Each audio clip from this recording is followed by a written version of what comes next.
প্রথমেই আমি একটা মুখ বানিয়ে নিয়েছি। তারপরে আমি এখানে ডাইসটা তৈরির জন্য এশিয়ান পেইন্টসের ওয়াল পুট্টি ইউজ করছি। আপনারা চাইলে দোকান থেকে নর্মাল প্যারিসও কিনে নিতে পারেন।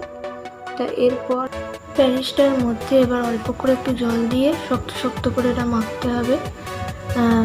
দিয়ে মাখার পর এরকম হবে ঠিক দেখতে। তারপরে আমরা এটাকে আরও মজবুত বানানোর জন্য ডাইসটা এর মধ্যে অল্প করে পাট মিশিয়ে দেবো। তো পাটটা মিশিয়ে আমাদের ভালো করে পাটটাকে মিক্স করতে হবে প্যারিসটার সাথে।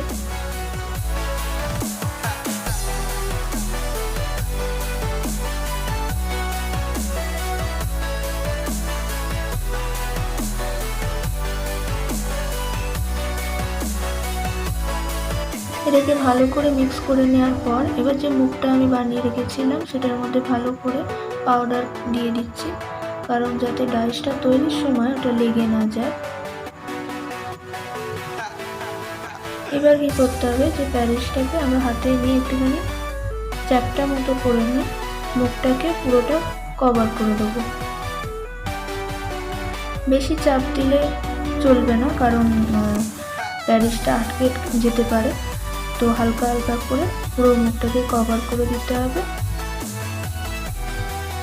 কভার করে দেওয়ার পর 10-20 মিনিট আপনি রোদ্দুরে রাখলে ছাঁচটা রেডি হয়ে যাবে। তারপর আপনি ডাইসটাকে 1 সপ্তাহ শুকিয়ে নেওয়ার পর ব্যবহার করতে পারেন।